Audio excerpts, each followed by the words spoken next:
right, this is the time in which we normally invite our Australian correspondent Jaqui Lane to join us, and she does. Jack, how are you? Oh, particularly well, Michael. We've got sunshine here in Sydney for the first time in about 2 weeks, so we're all very happy. That's amazing, because I sort of automatically associate Sydney with sunshine. So do we. So do all of us. And when it rains, Sydney-siders go but weird, because we just need to see the sun every day. It's interesting, Jackie, you mentioned that, because I think about turn of the century. There are a whole series of scare stories about global warming and climate change and things like that, and it mostly involved Sydney and Melbourne and firstly the whole of Australia turning into an arid desert. All your waterways drying up, and you were going to have to desalinate seawater to be able to feed your burgeoning coastal communities. That obviously hasn't happened.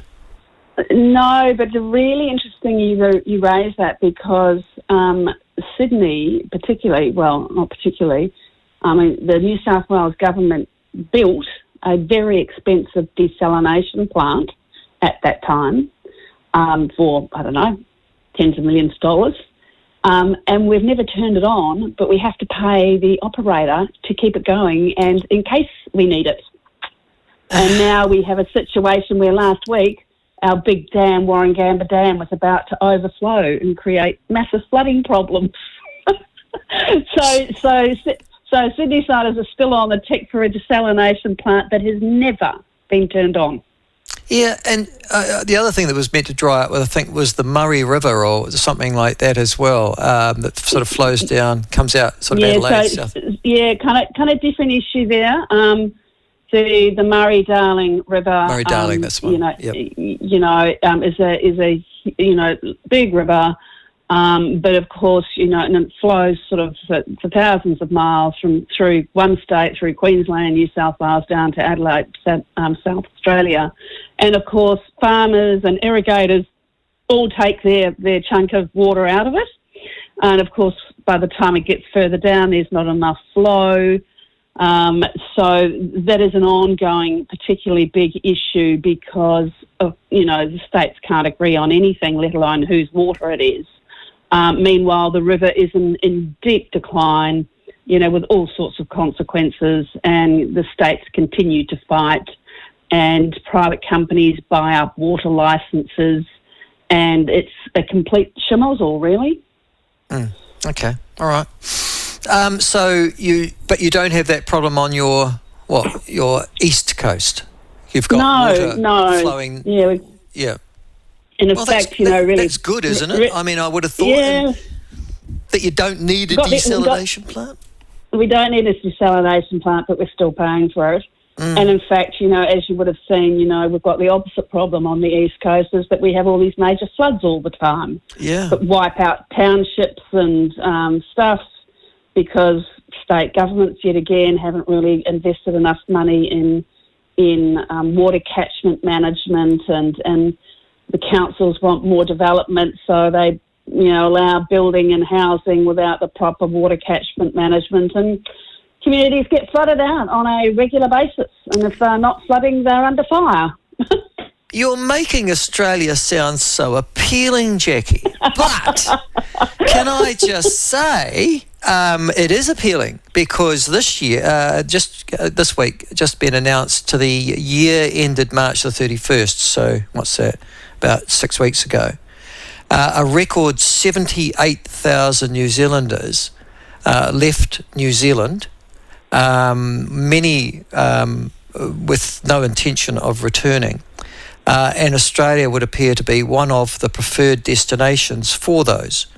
I had on my program earlier this week Professor Paul Spoonley, who's made a specialty of immigration statistics in New Zealand. And he was making the point that Australia has become, in particular, a primary destination for many of those 78,000, and that they don't have an intention of coming home, which is completely different than, our generation. When we were young, we travelled, we were doing our overseas travel. Nowadays, when people go, they tend not to come back. Just looking back, Jack, as somebody who moved in the 1980s, yourself, to Australia, And as you look from Australia back at New Zealand, having made yourself the permanent decision to stay where you are, and you've talked to a lot of New Zealanders, I guess, of the same hue.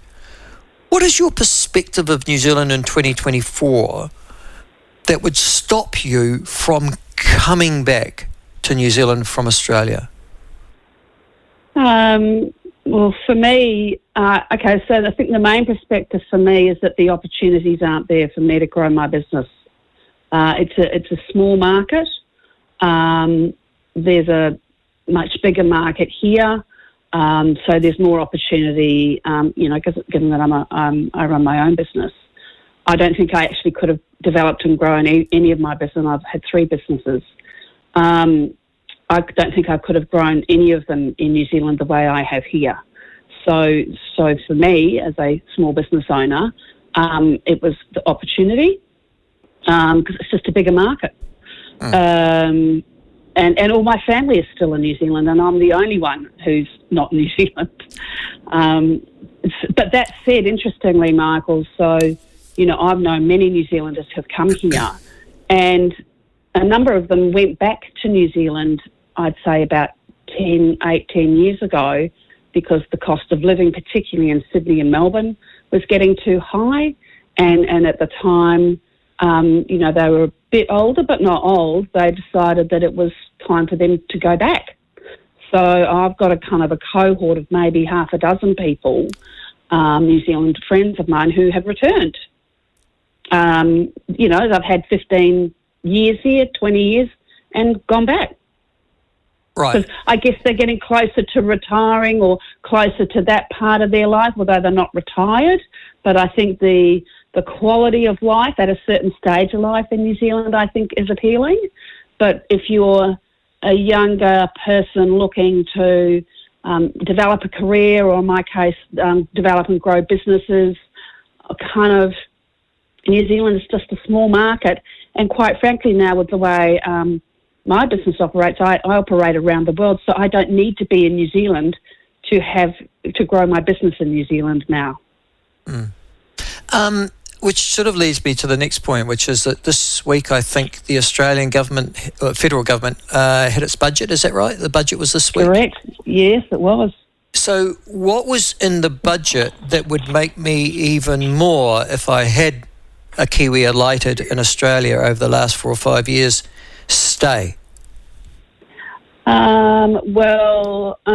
There's $60 to $80 billion worth of government spending on various things around the country. Whilst the Reserve Bank is trying to tame inflation and growth, the government has just sunk a huge amount of money into its what they call Made in Australia campaign, but basically it's stuffing billions of dollars into various schemes to support, the renewable transfer, critical minerals, manufacturing, trying to rebuild a manufacturing base in Australia. So you come here because there's lots of money that's been dumped into the economy.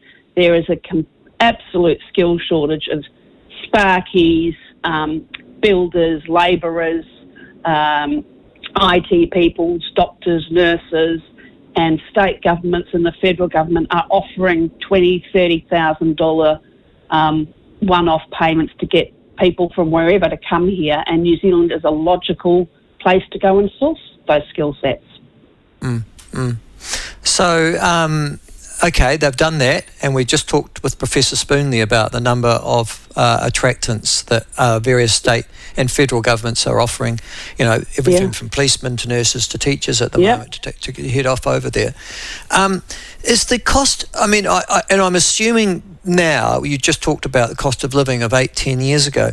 I'm assuming, Jaqui, that you can actually buy a house in Australia for the equivalent, or what, less than you'd purchase one in New Zealand? No.